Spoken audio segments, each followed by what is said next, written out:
everyone. Welcome to Reaching for the Moon. As most of you know, I worked on the Apollo program for 10 years while I was at MIT Draper Lab in Cambridge. MIT had a contract with NASA to design and develop the Apollo primary guidance and navigation system, which was used by both the Command and Lunar Modules, and that system included the Apollo guidance computer. When I speak to groups or organizations, I'm often asked the question, did the Apollo guidance computer fail during the Apollo 11 moon landing? Today I'm going to answer that question for you. I'll do my best to minimize the technical details involved. The Apollo guidance computer was developed in the era when large IBM 360 air-conditioned computer rooms with raised floors was the norm. By today's standards, the Apollo guidance computer used by the Apollo astronauts was a very primitive device. The AGC was small, about 1 cubic foot, and weighed about 70 pounds. It used 55 watts, which is about the same amount of wattage that is used by your laptops today. The AGC was the first computer based on silicon integrated circuits and incorporated several technologies that were very revolutionary at the time. One might compare the AGC's performance to the first generation of home computers that were developed in the late 70s, such as the Apple II, the Trash 80, and the Commodore PET. And yes, we went to the moon using a computer that only had 36K of memory. Although the AGC was a single processor computer, it was designed using an interrupt system that allowed it to run multiple programs almost simultaneously and obtain multiple data points of information that was needed for guidance and navigation. It was a very specialized computer.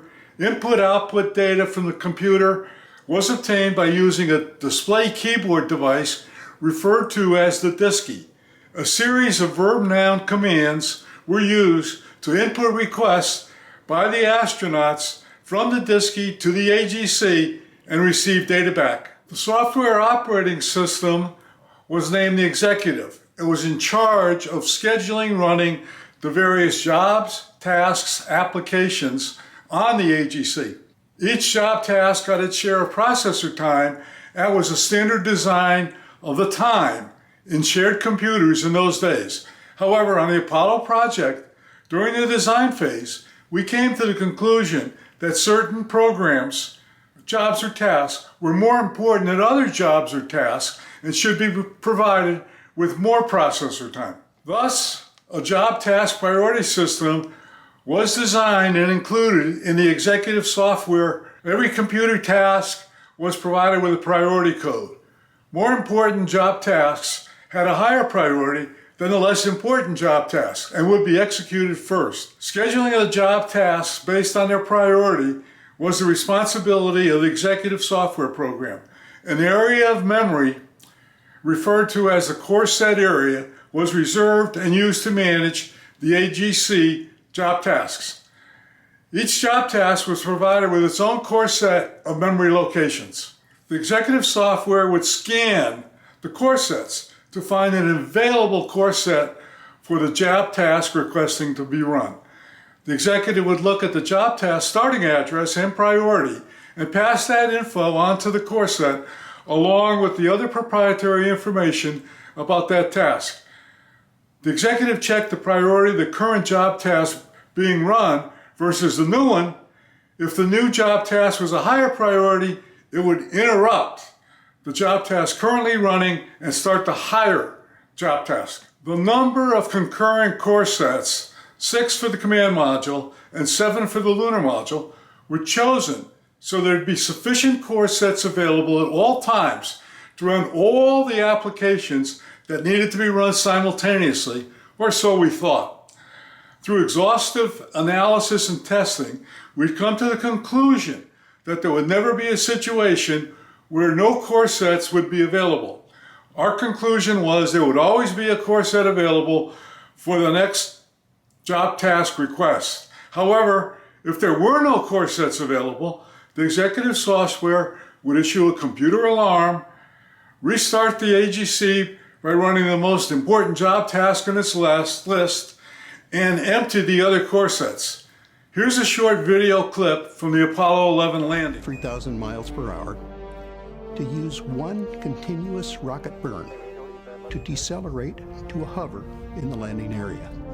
Eagle, Houston, everything's looking good here, over.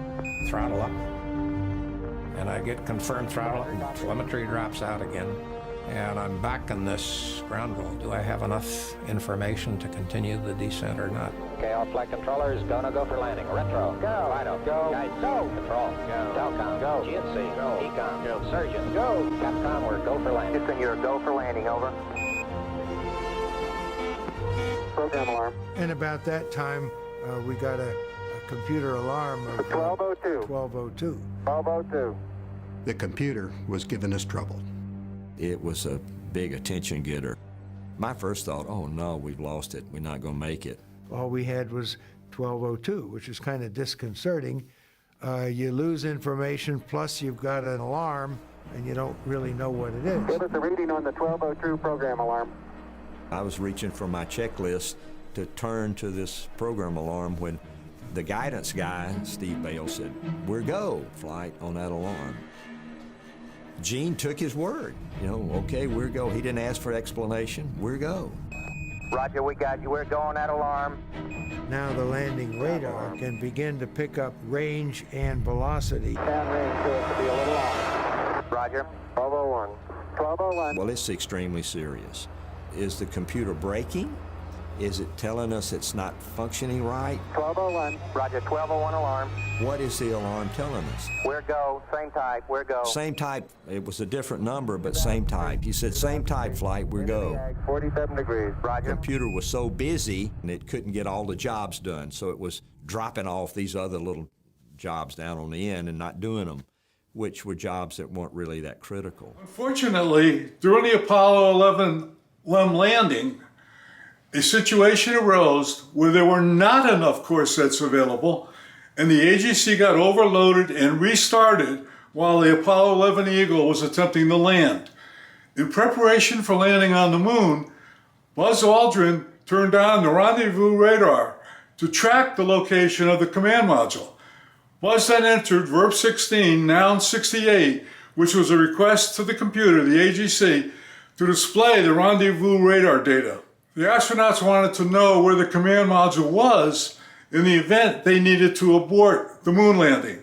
The executive attempted to add the monitor radar job task to the AGC, but there were no empty core sets and caused the AGC to restart and issue the alarm codes 1202.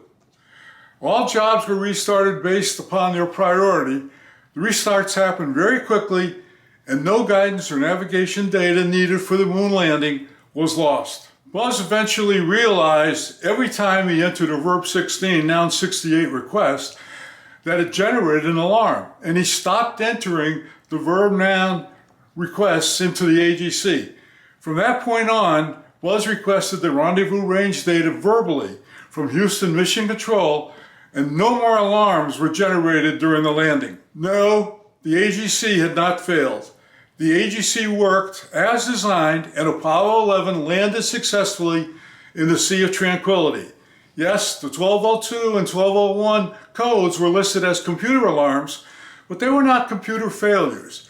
The AGC was telling the world that it was being asked to execute more job tasks than it was designed to handle, and it was going to eliminate the least important job tasks it had to do on its list.